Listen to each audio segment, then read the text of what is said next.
اور ہم حکومت سے کہتے ہیں اور پارلیمنٹ سے بیٹھے ہوئے لوگوں کو کہتے ہیں ممبر پارلیمنٹ کے لیے پروڈکشن آرڈر جاری کیے جائیں. تو یہ جو 3.5 ہوئے ہیں کہ آئین کی تشریح اس نے غلط کیا ہے, یہ کھڑے ہو کر کہتے کیوں نہیں ہے کہ اس کو فل فور نہیں چاہتا؟ پہلا حق تو ان پارلیمنٹیرین کا ہے کہ وہ کھڑے ہو کر کہیں کہ اس نے آئین کی غلط تشریح کی ہے. ہمارا آئین یہ کہتا ہے کہ نہ مرزائیوں کو تبلیغ کی اجازت ہے, نہ ان کے حدود و قیود میں وہ اپنے جناب گند خانوں کا اور اپنی گندی سوچ کی تبلیغ کر سکتے ہیں, کیونکہ یہ پاکستان کی بنیاد لا الہ الا اللہ محمد رسول اللہ کی بنیاد پر بنا ہے. اگر کسی کو سزا دینے کا حق نہیں ہے, اور یہ بات ٹھیک ہے, تو کسی کو ایسے فیصلے دینے کا حق بھی نہیں ہے کہ لوگ خود سزائیں دینے پہ تیار ہو جائیں. اپنی تحریف شدہ کتاب کو میرا قرآن کہتے ہیں, ان کی آنکھوں پر پٹی بندھی ہوئی ہے. یہ لاؤڈ اینڈ کلیئر میسج ہماری طرف سے جانا چاہیے. اگر پھر خون خرابہ ہوا, لا منسٹر صاحب ان ججوں کو بتائیں کہ یہ فتنہ تم پیدا کر رہے ہو, ایسے فیصلے دے کے ہم نہیں.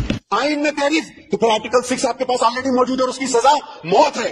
چاہے کتنا ہی لمبا کالا کوٹ آپ پہن لو, چاہے کتنے ہی لوگوں کو آپ نے پھانسی پر چڑھا دیا ہو, آپ ہمارے ایمان پر حملہ مت کرو.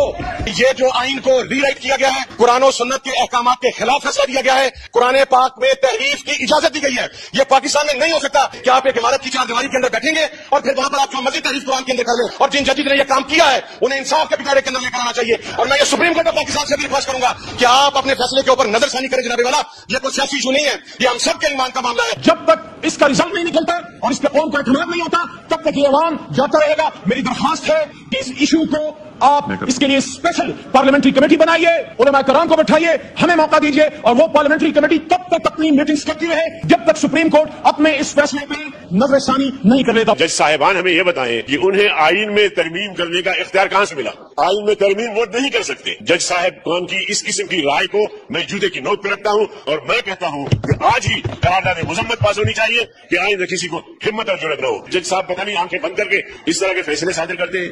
4 دیواری میں جرم ہو اس کی نوعیت اور ہے, کھلے عام ہو تو اس کی نوعیت اور ہے. میں تو سمجھتا ہوں کہ 4 دیواری کے اندر جو جرم ہوتا ہے اس کی سزا زیادہ ہونی چاہیے, اس لیے کہ وہ چھپ کر کام کرتا ہے, لوگوں کے نظروں سے چھپ کے کام کرتا ہے, جرم کا ارتکاب کرتا ہے, اور اس لیے سے کرتا ہے کہ میرا یہ جرم چھپ جائے.